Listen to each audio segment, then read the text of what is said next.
Welcome to the Soul Blueprint podcast, a space for visionaries, creators, and conscious professionals ready to live from truth, not survival.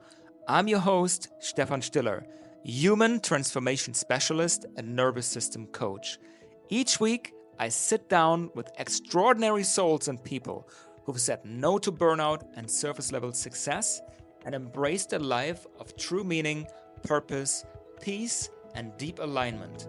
Together we explore nervous system healing, somatics, and soul expansion, so you can come home to your essence and live the life only you were born to live.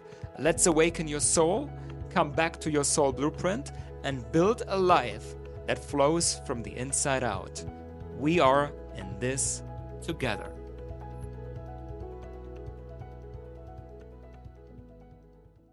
Welcome back to the Soul Blueprint podcast.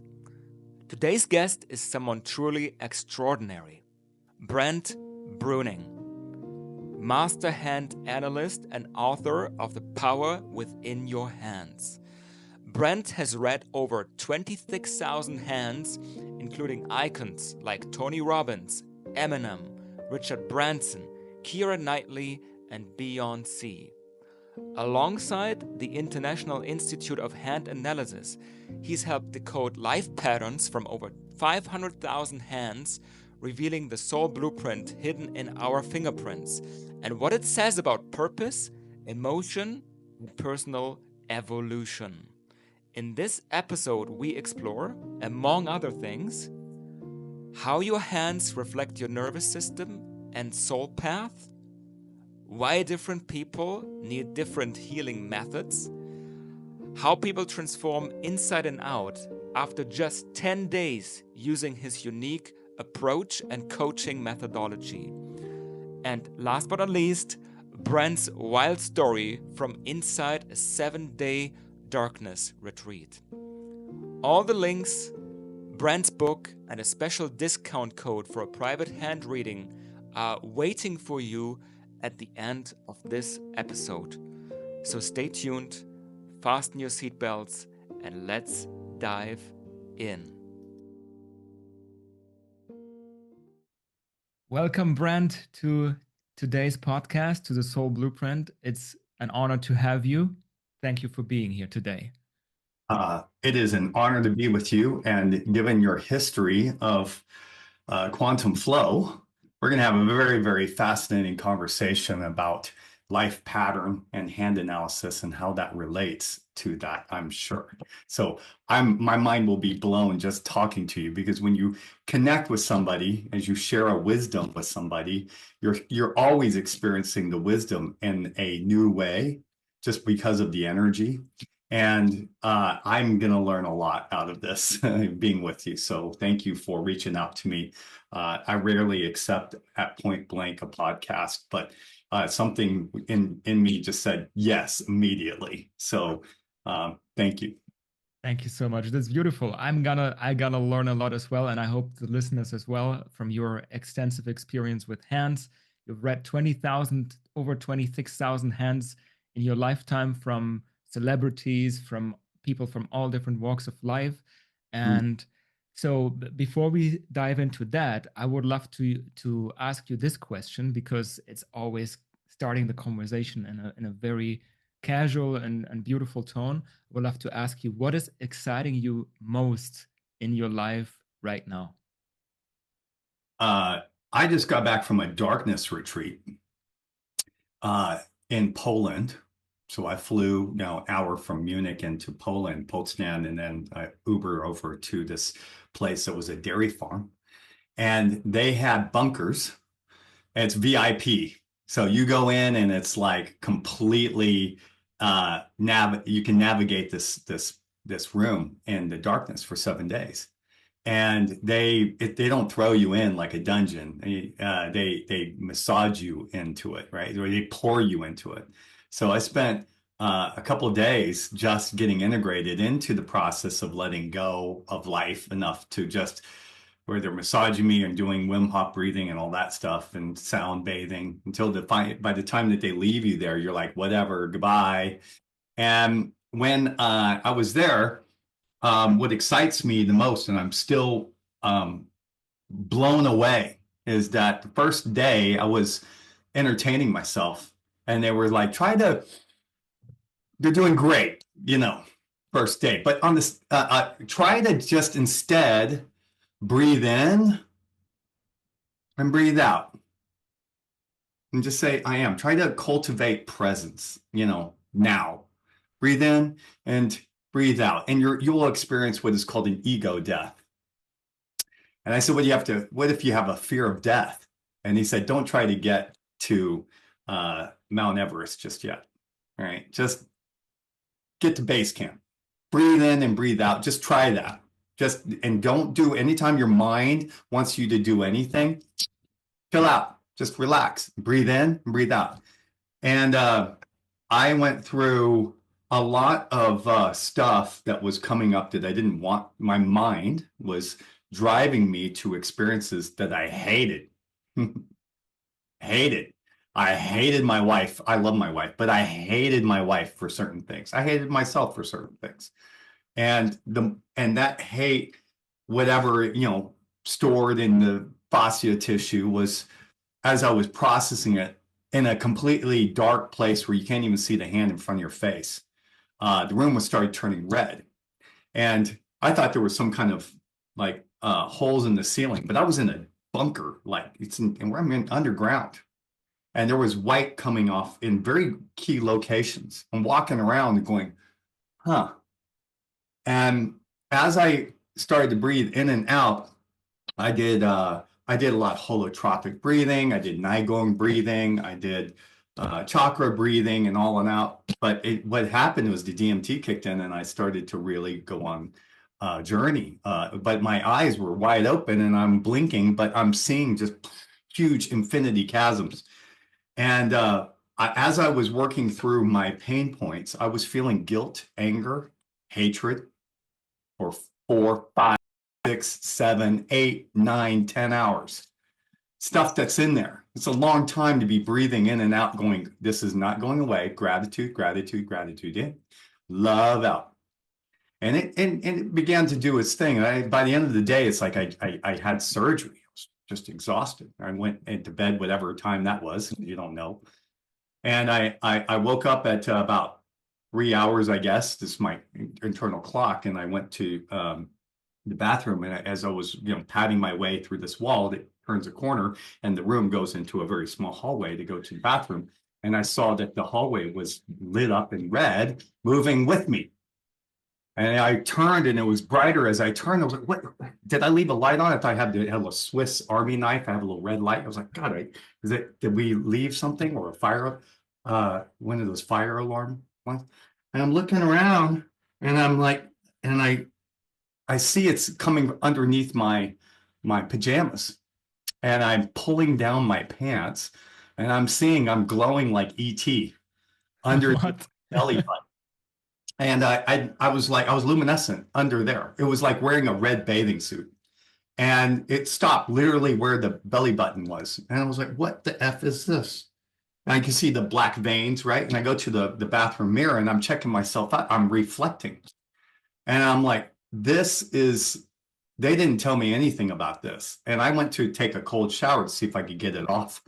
And it wasn't coming off. I had it from that and then 24 hours they come and deliver a bunch of food.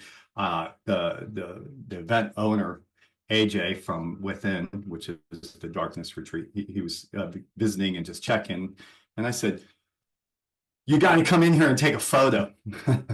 I'm red. I've never seen this. They didn't even know. I've never heard of this. And he goes, yeah, you just had your spiritual cherry popped. I go, but you've had this. He goes, yeah, I've had it both times when I did it. And I go, well, then what is it? He goes, your mind wants to understand. Stop trying to understand it. Just go through the process.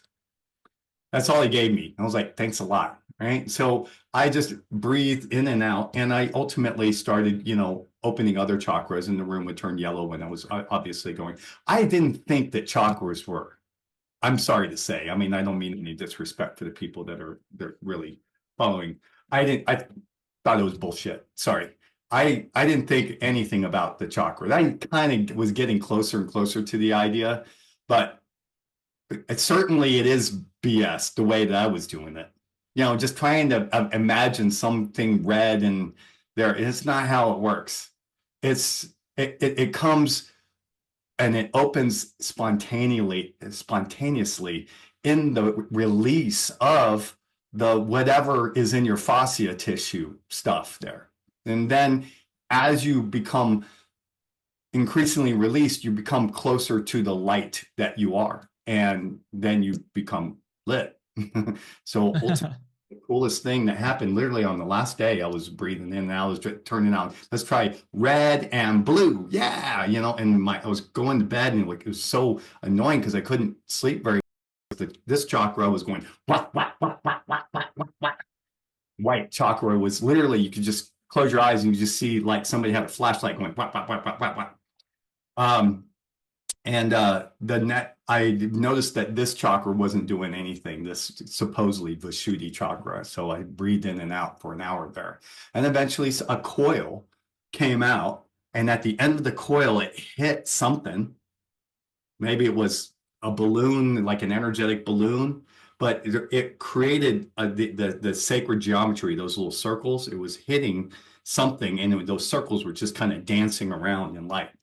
So I came out of that, and I think the second most astonishing thing is that as I returned to real life, the things that really triggered me were just gone.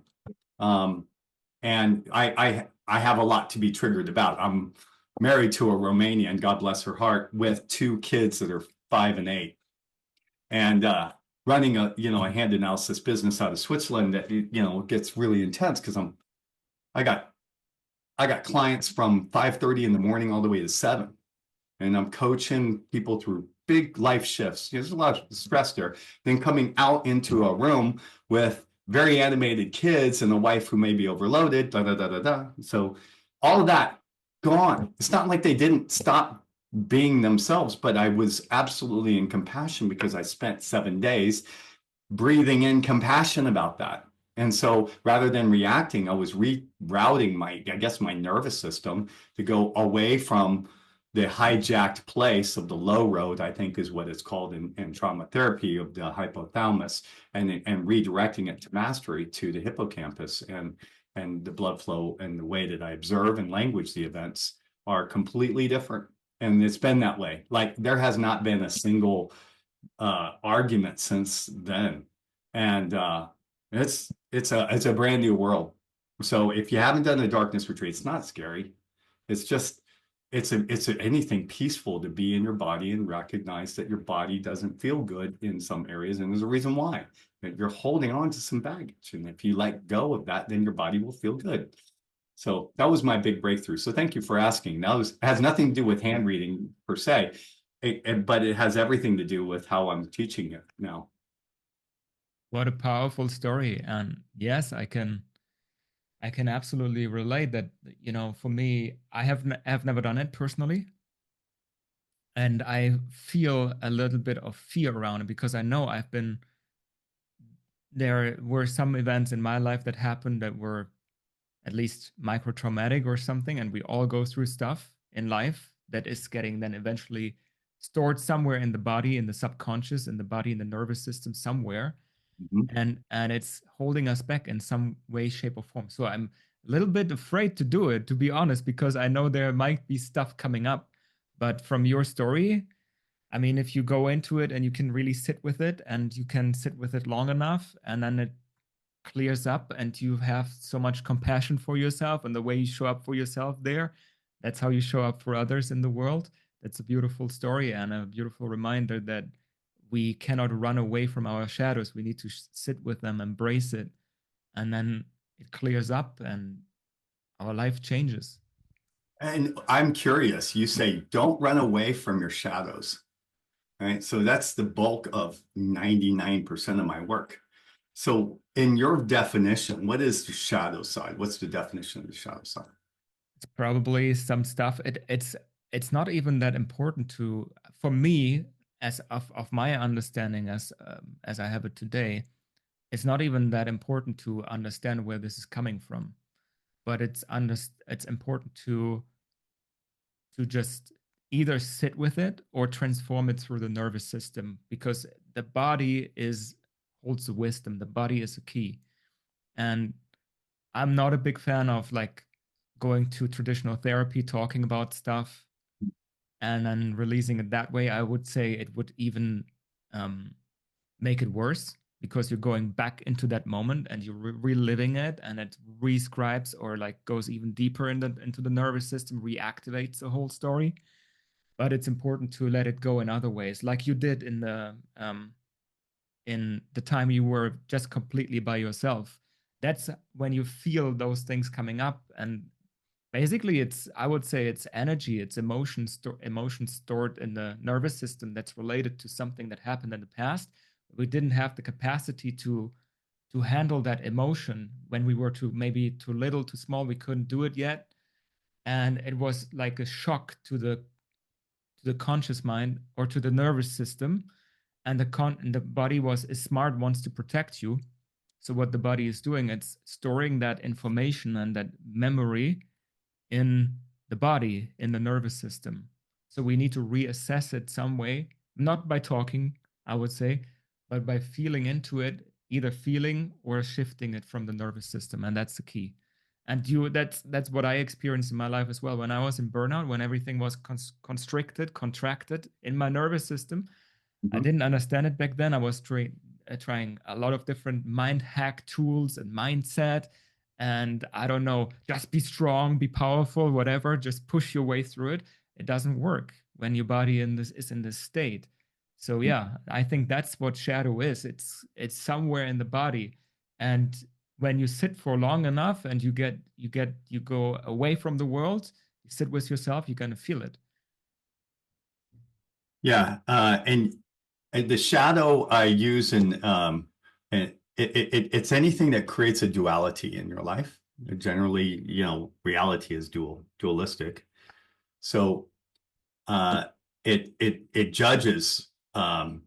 It's either an aversion or an attachment for something in the future that you don't have now, and those two areas work in tandem, right?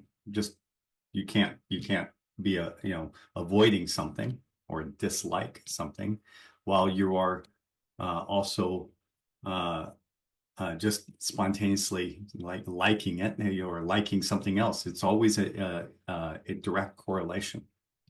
So you can have your artistry in the shadow. That's a beautiful thing. You can have your honor in the shadow. You can have your power in the shadow. What happens as I'm reading 26,000 hands, and to the clients that pay me to work with their shadow side or show them their shadow side, that's covered in the first hand analysis. I am able to guide them into tears in about 2 minutes, traditionally, and 2 minutes before I hit that pain point. And that's because of the way in which the nervous system stores difficulty. And because the brain doesn't stop creating meaning, it's a meaning-making machine, it's constantly creating a story. So trauma is not the event per se, it's the story you tell after it.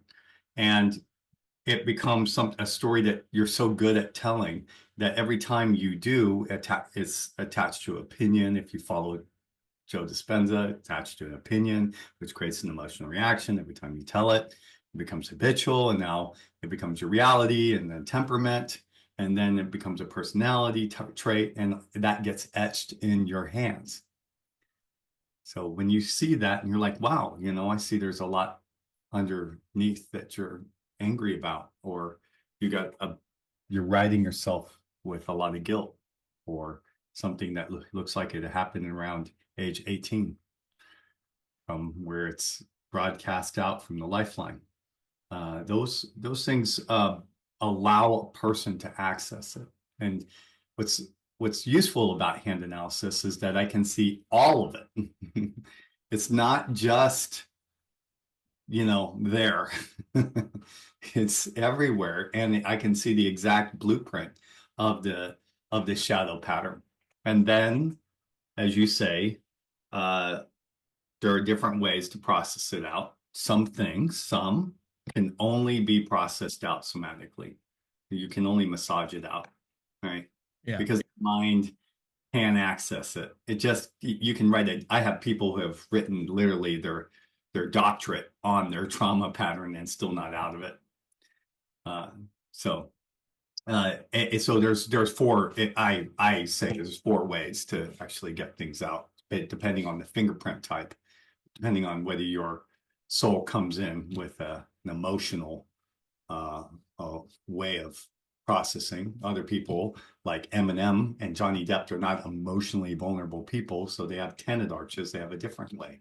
They do need to freaking write it out and talk it out and stuff because they're so mental. Other people like Tony Robbins and the guy who built the Gotthard Tunnel and the one who's running CERN, those guys have read their fingerprints and they just can't stop having action. So getting them to talk about it or feel into it is not going to get them, right? They got to be able to act it out. That's a different type of therapy. And then people with arch patterns, really repressed somatic, right? So you need to really work with them to get in their body, get a massage, scream, do something to get it out. Very interesting.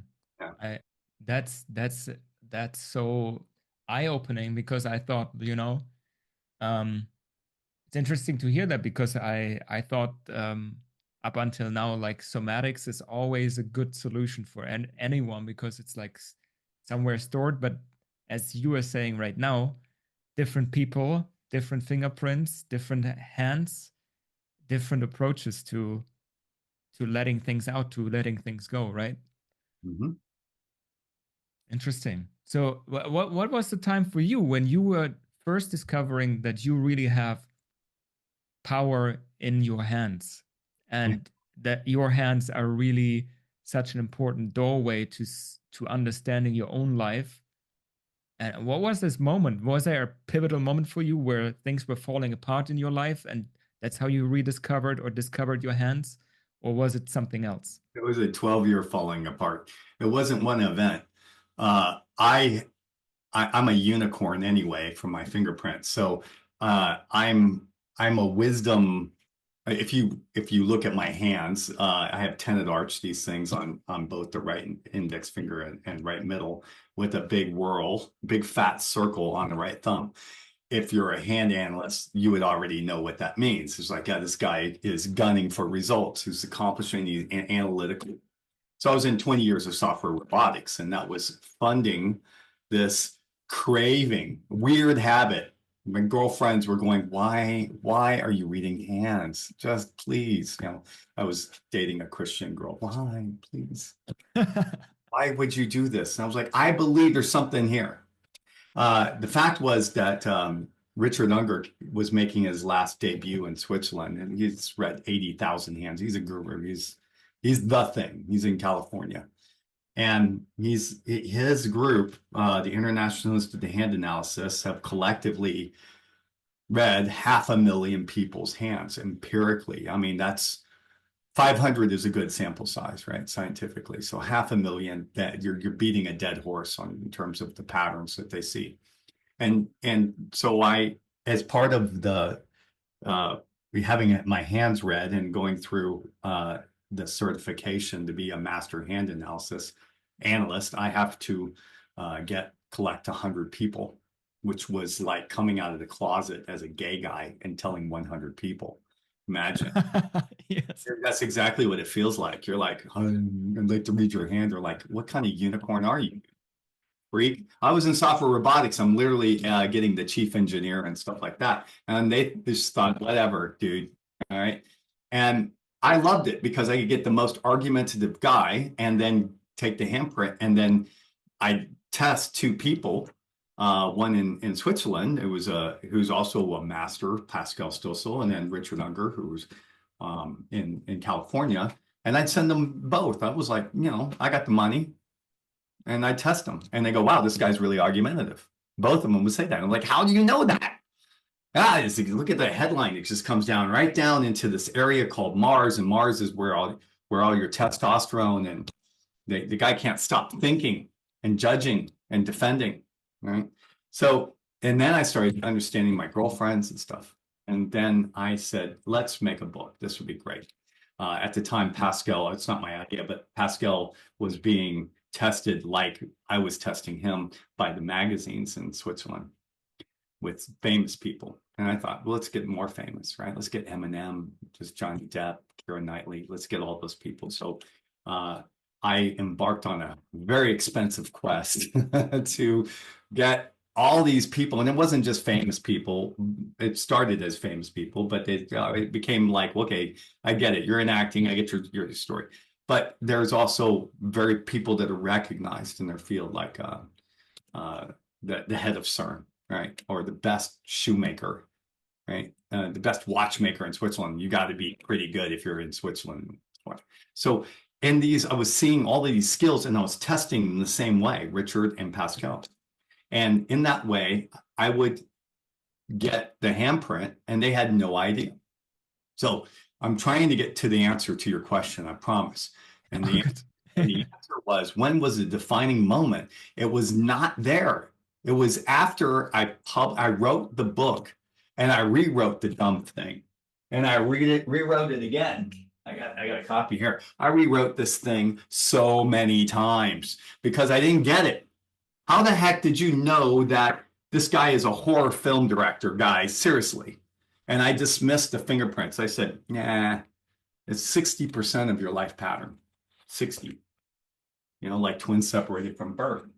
And that find out that they have a twin. And they both live parallel lives, and they both drive the same stock car, and married a woman named Betty, and remarried a woman named Linda, who could be sisters, and named their dog Toy. That's all a biological pattern, and it's not what just twins do. We all do it. You just don't have a twin to compare it. But they all had the same, that example, they had the same dermatoglyphic patterns. So embarking in my studies about twins, I started looking at the patterns. I mean, getting twins literally, and getting other people. And the more that your hand begins to resemble another person's, then you're going to be making toys in the backyard too. And so by the time I hated them, I had to rewrite this book. They were getting so impatient with it. I mean, 12 years is a long time.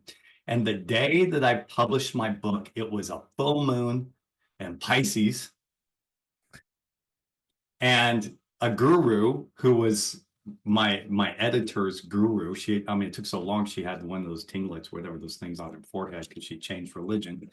And she said, you got to read this guy's hand. And that was the day. That was the day that I went from a guy who's researching to the expert who's reading hands. And then that day, when he blessed my book, it was like blessing my life. You're now consecrated. You finished your 12-year spiritual journey. And now go forth and multiply and read hands. So, and I knew that I had gotten it because I guessed his fingerprints before I met him, and I showed him what his fingerprints were before from my book. And then he manifested a ring right there, and gave me this ring. And after that point, I was like, okay, now I'm on. Brent writing a book. I'm Brent with a book. That was a big difference. Yeah. So yeah, that was probably the longest answer to your question, but that's what it was for me. Wonderful story. Yeah, it doesn't usually happen overnight. There's always some, back and forth, and then you suddenly discover, yeah, you are on the right path with this incident that happened for you with your book. Amazing. Okay, so after you've studied those 26,000 hands, what could you see in those hands? You said you studied famous people, but also people who were living normal lives in quotation marks. Could you see a difference between people who were chronically stressed or stressed out in life and who were not really living their purpose, and people who were fully tapped in and living that purpose to the fullest? Is there a difference in the hands and the patterns? Yeah. Yeah. So what you're accessing right now is what was my secret agenda for, because it was already proven for me that, the Institute could, after they named the type of film that the person was making from my hand, I was like, Jesus. I knew that it was valid, right? It's just understanding the different ways it was valid. But my purpose for going into all of these people with, like, reading Eminem was like, how many people are rap stars? How did you get to be where you are? And, you see these other people and they just not doing it. So there is a formula that is in the nervous system. The fingerprints evolve at around 8 weeks, and they create an appetite or cellular growth, stem cells, at the tips of your fingers. So you end up looking like at 8 weeks, if you know what your brain looks like there, you just have a mammalian brain. You don't have a neocortex there. You've been an amphibian literally for 7 weeks, and then your heart begins pumping and sending out an electromagnetic charge that stimulates different energy centers, the parasympathetic and the sympathetic, to make a long story short. And it takes all the parasympathetic ones, if you happen to be a parasympathetic guy, and I'm creative, I'm a healer, I'm innovative, that's all parasympathetic reflection stuff. Or maybe I'm a take charge guy. And those create these patterns that are epigenetic. If you have a transgenerational trauma as well, nothing grows there. Just protect. This is not the time to be an artist in Nazi Germany. And so you have kids that still remember it genetically, instinctively. And this has been proven in mice, that you shock them for going to a part of the maze, and then they have, little mice, and the mice instinctively know not to go to that part of the maze. So there's an epigenetic trauma that is conditioned. So everyone's carrying these things, and that's in these fingerprints that are really squashed. And where they're squashed is where they're protective, right? Now, I'm looking at it, and that's a blueprint. You can chop off your fingers, still grow the same fingerprint, because it's coming from your limbic brain. So it's not to do with behavior. It's just hey, when this happens, you have a short circuit, and then how you act is by the shape of your hands. Now, let's say that the person is masterful, then their hand will be pink, and this whole area will be nice and pink. You see I'm a pretty happy guy right now. But if the hand is unhappy and they're going into the shadow, then these lines will begin to come out like this. And if you have 2, 3, 4, that's normal. But if you start to have a lot of them, then you're a very frustrated person. Your thumb starts to go inward. This area turns blue because you're not having sex. This area turns white or begins to hollow out because you're getting burned out. These fingers, the ring finger starts to bend like that, which means that I'm hiding out. This middle finger go like that.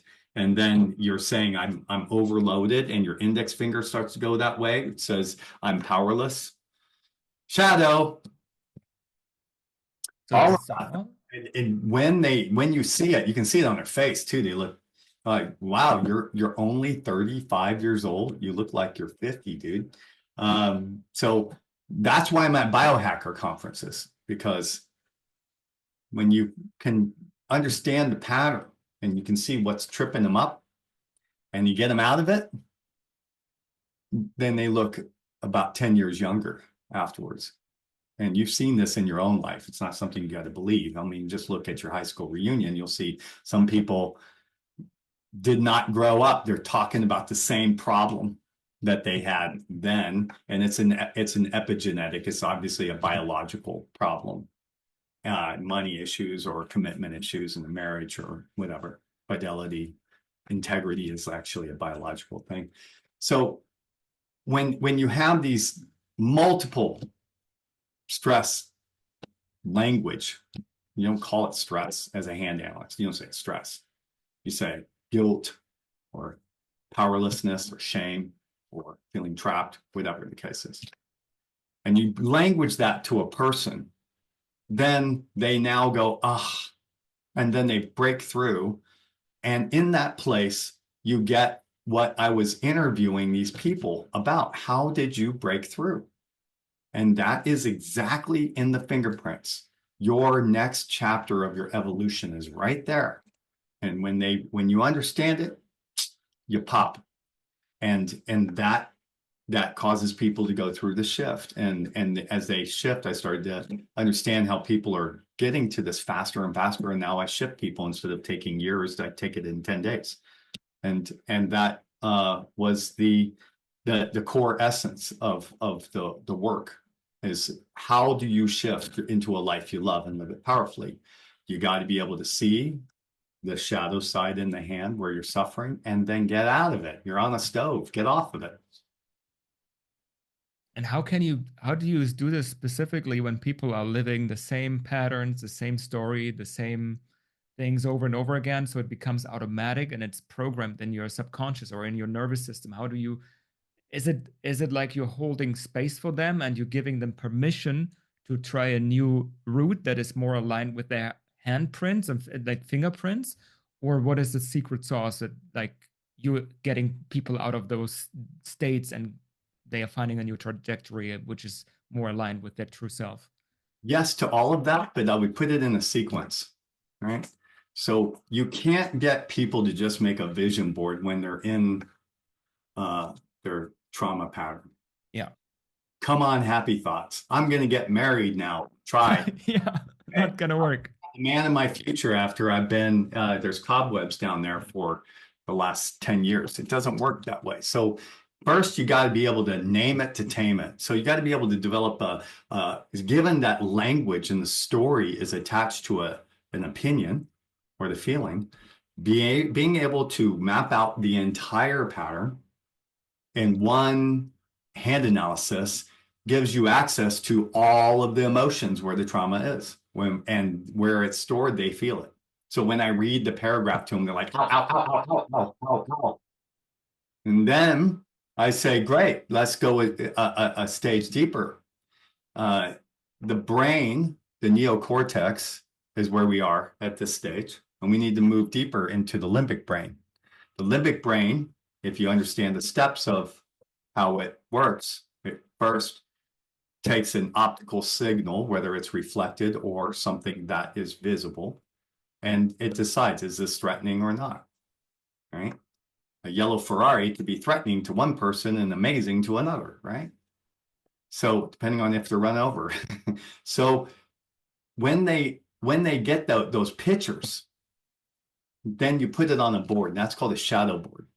There's actually a technique out there for doing this, but I do it better, in my opinion, because I'm able to map out the dermatoglyphic pattern and then say, do you feel these emotions? What is the picture underneath each one? And they go Google image or take their ex-boyfriend or whatever, and they put 30 images. That's enough.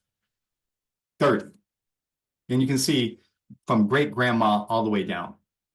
You know, what did your dad stress about? Get the picture. What did your mom, you know, they lost 7 sisters in a potato blight in Ireland, right? Now they got a fear of losing anybody. Anyway, so just get all of that and you start to see, gosh, I'm telling the same story all the way up, age 15, age 20, age 30, age 35. I'm telling the same story.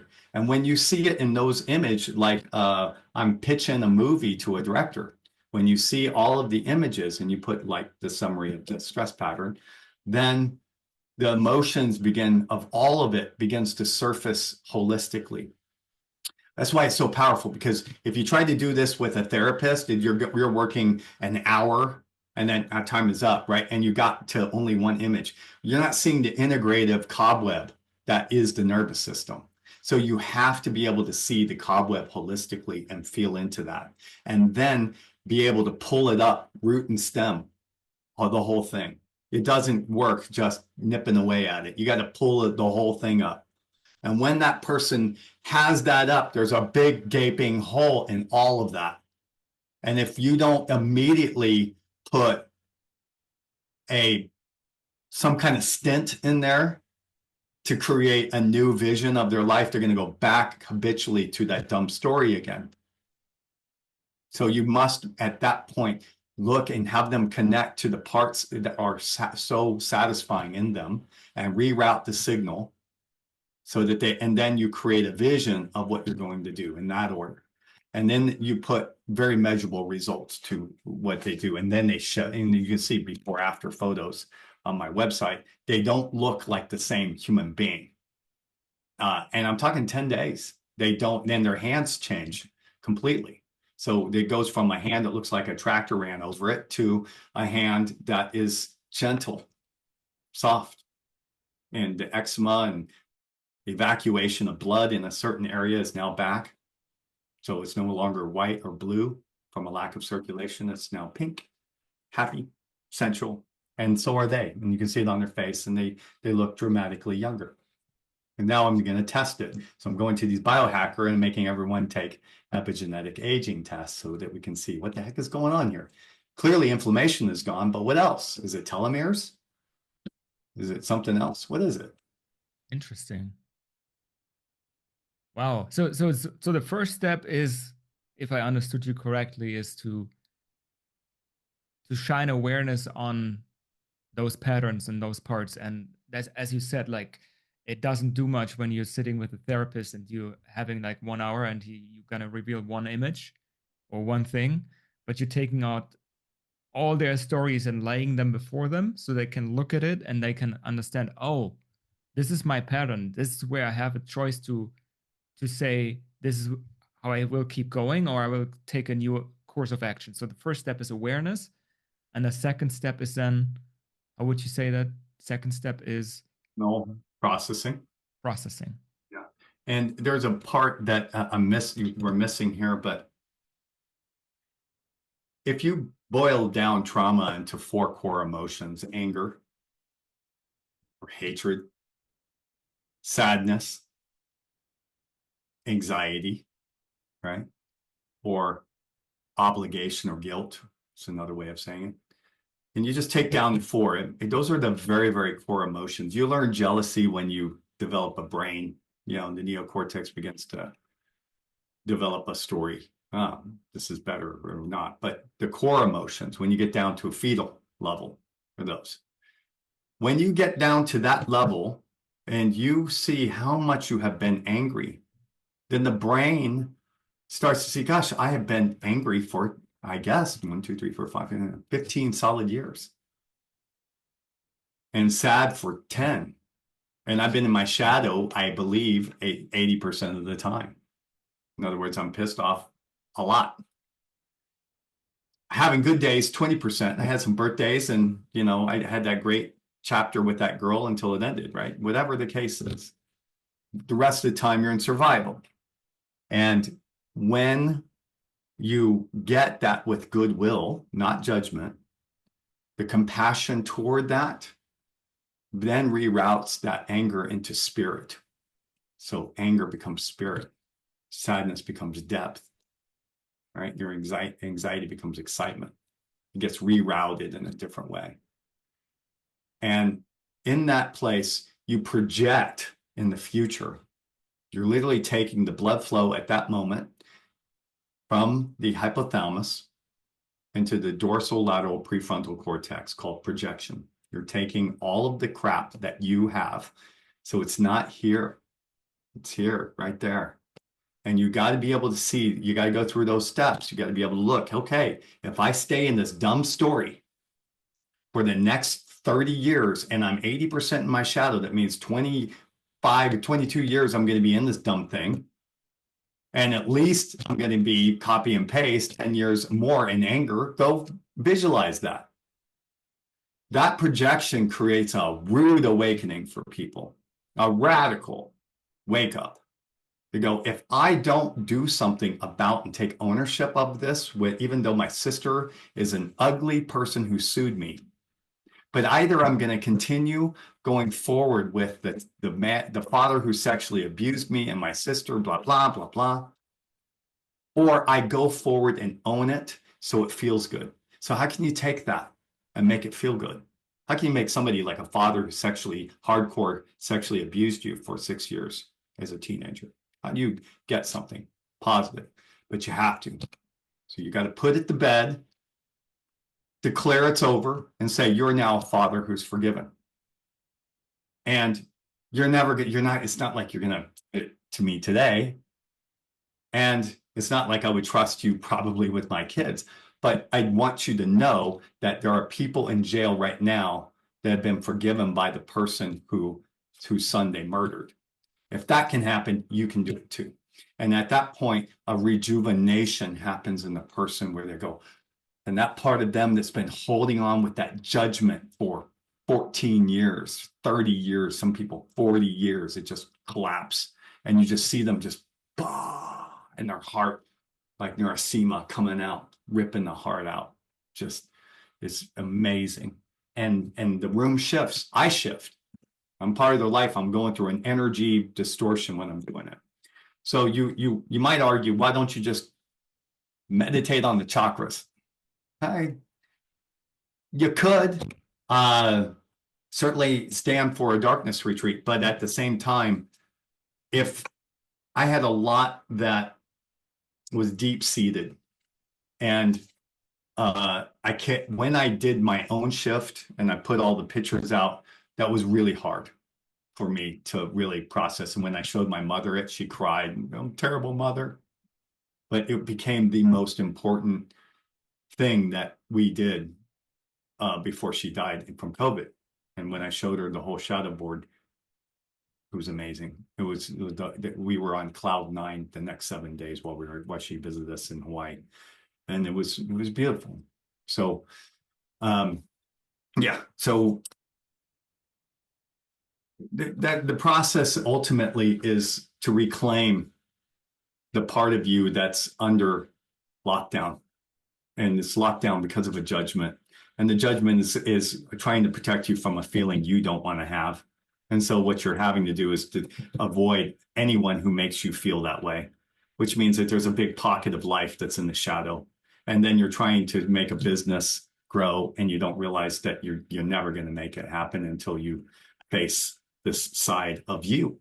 And then you reclaim it and you become masterful. And I can tell you, being a father was my best training to be able to be a better hand analyst. Thank you for sharing that. That's wonderful. Thank you.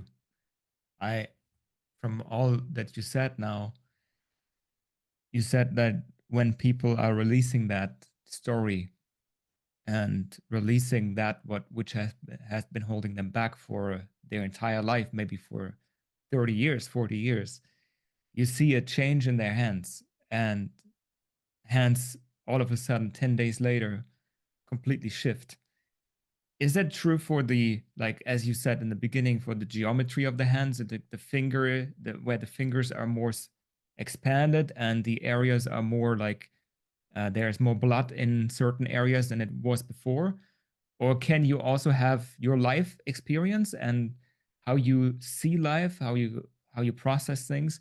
Can that also have an impact on your very fingerprints and the more subtle patterns in your hand, and therefore change your direction in life? Or do you have a given purpose from the beginning and that never changes? This is constant. Yeah, so the Scotland Yard recognized back in the 1800s that they could that no matter what a prisoner does or a convict does, their fingerprints aren't going to change. They can try to file them off, maybe. So the fingerprints don't change. And even if you can destroy, you can burn yourself, you can really do some damage there, and you'll get some scarring that will distort it. But in terms of what's happening, it's like having an organ. It's you either get turned on in this way or not. Either you like Brussels sprouts or you don't. And it's like that. You can't just go, I love Brussels sprouts now. Maybe if you say it's going to make you grow younger or something, you'll develop mastery over ingesting it. But I'm one of those people that gag with okra and that. I can't like it. To some people, it's fine. Fingerprints are a direct blueprint that took 5 months of your entire foundation to develop. So it's not the fingerprints, the skin after that. It's all of this circuitry, that epigenetic history that caused you to develop so much cellular growth in an area that your entire nervous system began to create a super highway of fulfillment in one area and not in another. And that's what the fingerprints reveal. And so you're going to turn off your fulfillment system. You chopping out your finger or changing that isn't going to help. Now the question is, if you develop more mastery, for example, if you have powerless self-esteem issues, guilt issues, money issues, if you develop mastery so much that you're now the coach of it, will your fingerprints do something? Well, I hope to be the first person on the planet that could evolve somebody at a soul level. But to the people that think I'm playing with God, they believe that the fingerprints share a contract that was formed at the time that you were conceived. It's the same thinking of gene keys and human design. You know that when you're an energetic body at 9 weeks, you're receptive to the energy of the constellation. So unless you're going to change the entire planet system, and that imprint of your first impression, and that became a lasting impression and a judgment around what life is. How do you go back to that level and rewire it? I don't know. But the good news is, yes, the rest of the lines disappear. The 3 lines, these main 3 ones here, your headline, your heart line, your lifeline, don't do much except screw things up when, if you have a bubble because of a breakup, or sexual difficulty, you get a bubble there. You screw these lines up. Or let's say that you might try to have this line, but you realize it's not working. So you develop a people-pleasing line. So you develop a line above it, or you try to work around it, but it's still the operating system. You're just adding another route. So yes, your hands absolutely change. But what happens more is the difficulty, the stress patterns can tend to disappear. The emotion of somebody who is more intellectual, who's able to finally access their emotions, their hand becomes softer. Absolutely. Okay, so that's important to know that, like, basically you're saying that our purpose, our destiny is in our hands from the very beginning. That never changes. And so one very important question is then, like, if you could give people only one hint or one tip how they could access it, what would you say? Because they're, especially in this time right now, in the shift of consciousness, in the awakening, and the power is going back to the individual, top down. It was for a long time top down control. Now the individual is up front and our uniqueness. So how can you tap into that? What is like one very good tip you could give someone to tap into their uniqueness, into their purpose, into their passion?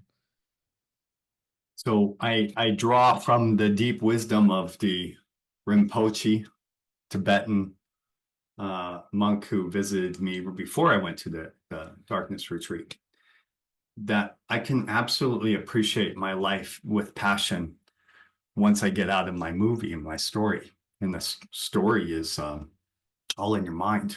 And when I'm reading in your hands, it's all in your mind. So I'm reading your mind. and you're pretty hard coded to tell from certain hard-coded values, pretty hard-coded, very predictable to tell certain stories or different triggers. So the way that passion occurs spontaneously for a person or a life of inspiration is certainly not on top of a story that they're telling of suffering. So the very first thing is you need to have an empty canvas in order to paint. So you need to get out of your story. Yeah. Now, there's tons of modalities that do this. Landmark education, I remember, was really big when I was growing up in the 90s. Go clear, get everything off, have a clearing conversation and all that. It's still valid. Clear your story. Get it off your chest with somebody. For someone with loop patterns, do all your emotional processing. Somebody with arch, be in silence and just breathe in and breathe out. Go out in nature, but get out of the story. And in that, probably the most powerful way, darkness retreat or meditation on a daily basis, allows you to have some free choice. Otherwise, what you have is a fixed pattern. And that fixed pattern dictates a fixed mindset or a story that will impregnate every part of your life. And you are constantly recreating that. To the point where I know kind of the partner that you're going to have and exactly how often you're going to have sex and all that. You can see it.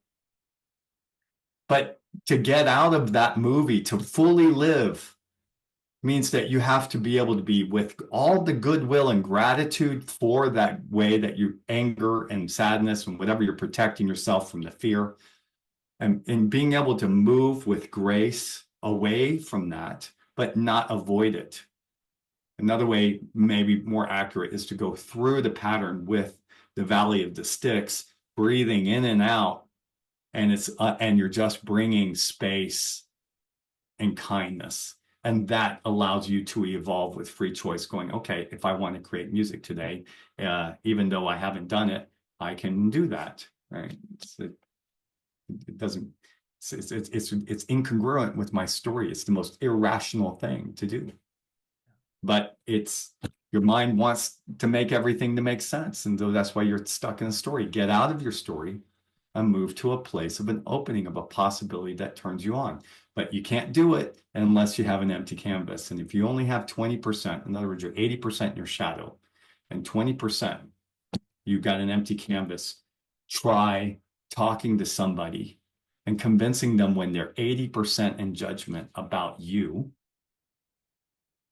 And you're saying, let's go out to dinner and have a good time.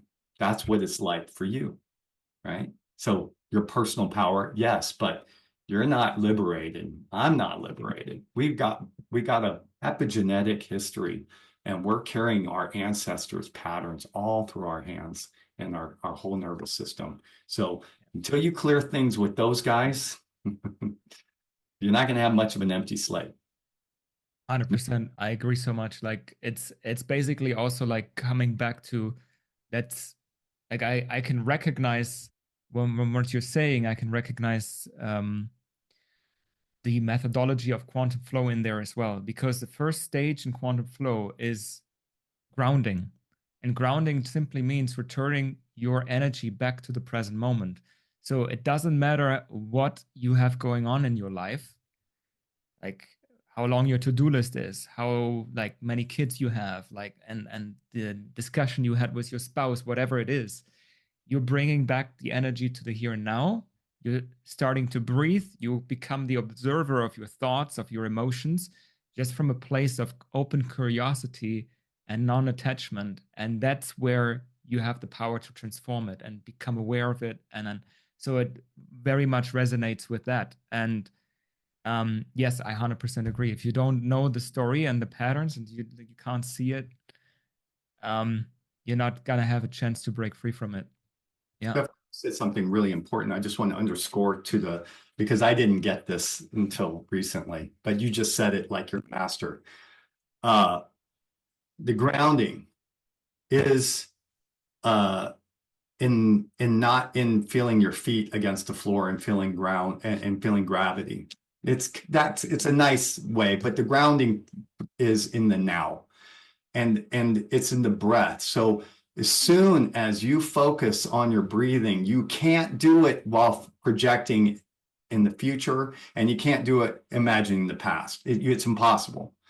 Try, breathe in, focus on your breath while thinking about how much your wife has spent on purses, right? You can't do it. You got to be in the present. So the more that you can focus on that as your ground, then you begin to create an increasing amount of nowness, or Exactly. emptiness, or a canvas in your life. That is key number one. The second key, which I observed you said earlier as part of quantum flow, is you need to develop an intention. Yes, 100%. Without an intention, a very clear one, stated out loud, of an intention to change with goodwill, then there's no point. You're just an observer. So intention is a very deeply spiritual thing to evoke manifestation in your life of passion. And without a very strong intention, then any wind that blows, or anytime you go into a story or an interpretation, you're now a victim of your life, of what's happening. And now you're going to have a very unfulfilling day. 100%. Like, exactly. So, and I believe also the way you set an intention is very important, because you could say, for example, I don't know, I am creative, or I am loving, or I'm la la la. But Mhm. if you say it in a form of I am love itself, I am energy, I Hmm. am compassion, this has a whole different energy. There's a whole different energy behind it, because you're not trying to achieve anything in the external world to be that person. There's nothing to run after and achieve and tick off your to-do list, but you are this energy yourself, and you're coming back to remember that. And so that is an important principle as well, I think. The way we frame things, the way we set the intention, very important and very powerful. Put another way, what you just said is that if you create an intention that is in the future, or trying to fix the past, you just undermine the whole thing. Exactly. When you say, I am going to, someday, or I'm going to be confident, right? It doesn't work, because you're still putting something that the ego, or this thing called aversion versus this attachment in Buddhist language. This isn't it. I got to go get it. And the moment that there is a gap of not enough there, then you're off to the races telling a story. So that the moment that you can recognize you're chasing, and you go back to realize who you are, or remember that you're compassion or love, and you have an intention to hold that, and to stay in that, that's a beautiful, beautiful way to open it. Thank you for giving that to me. That's gorgeous. You're welcome. That was worth the whole podcast right there. Thank you. Well, um, I want to ask you one last question, and then we are off. So I asked you in the beginning what project you're most excited about, and you answered with the dark retreat, with your experience there and what you learned from it, and how you saw your energy chakras and everything that you never seen before. What are you looking forward to the most in the next couple of months, or till the end of the year? What is coming up for you? What is Uh, this is a game-changing year. I just intuitively know that I'm part of the humanity shift, because I'm in the part of, one of my roles is liberating mankind, and so I'm daily doing that all over the place. So it's a privilege to be seeing so many awakened people. Just think of where we were since the 90s or the early 2000s. We're in everywhere you look, everyone knows what yoga is, and everyone knows what breathing and spirituality is at some level. So that was just a weird thing back in another time.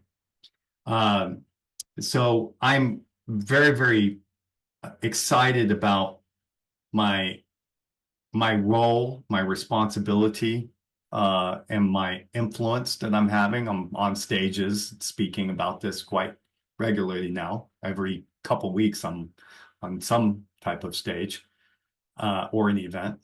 Like I'm going to in Austin, the biohacker, and they have me as the after party or the main party. So they got Steve Okai, who's the DJ, and me reading everyone's hands, and the whole biohackers walking around with buttons showing their power. How cool is that? It's just amazing that in 1 minute I can go, yeah, that's your power. Here's your power, go, and they're going to walk around with that. So I love those type of things. Also, what I'm excited about is this is going to be totally out of left field, but I'm excited about Ernst Vedder's work about telekinesis and being able to. He's got an incredible language about how he's levitating and moving objects, and it's a real thing. I would have never believed it, but it would be like trying to tell somebody about yoga back in, Texas and, 30 years back, but that's going to be a thing. It is going to be like, it's just a matter of time where it also becomes quite relevant, just as ESP is for many people and stuff. So I love learning about it. And it's just another way to understand the universe of Atma, and that where God is in everything. And if God's in you, then God's in me. And it's the same God. And it's the God trying to experience, Brent Bruning, and a God trying to consciousness, universal consciousness trying to experience Stefan. And if you understand that, then you get closer to these cities and being able to connect to magic. And I love that stuff. That's what I became a hand reader for, is that I believe that life is more than software robotics. I believe that it's more than just another project of, mortgage software that I have to automate for another bank. More than just money and then trying to waste it in Ibiza or whatever, and then go back to it. So I need to live my life magically. Wow, what a beautiful end to this. And thank you so much for sharing your gifts with the world. The world needs you. The world needs your power. The world needs more people who wake up to the power they have in their palms, in their hands. And you're such a beautiful metaphor and master for this and bringing that consciousness to the world. So I thank you from the bottom of my heart that you do the work you do, because people need that. People need you. And the more we can wake up to, as you said, to our own power, that we are not separated from God, but we are like a piece of God, or like a manifestation of God, just through a human nervous system. That's how we can when we really wake up to our full potential and we tap back into our soul. So thank you so much for doing this. And one last question: where can people? What's the best way for people to reach out to you, to connect with you, if they want to get a hand reading, if they want to connect? What's the best channel? It's just spontaneously. I'll give everyone who's listening $50 off just for getting this far into the podcast, because that means that you resonate with the wisdom that Stefan and I have. So thank you. And as a reward, just use the coupon code FRIEND and go to thepowerinyourhands.com and book an hour-and-a-half hand analysis, and let me make spaghetti out of your shadow. Apply the coupon code or promo code when you do it, when you enter your credit card details, and there'll be a coupon code that says what you coupon, you say friend, apply, link, $50 off. It's normally, I think right now it's $275, so it would be $225. It's nothing compared to what you're going to get. And so enjoy it. Thank you, Brent. Appreciate it. Thank you for giving this special discount for the listeners. I'll put every information like that you just mentioned in the show notes as well. People can go to your page and check it out. Thank you so much. Thank you. Yeah, it was beautiful.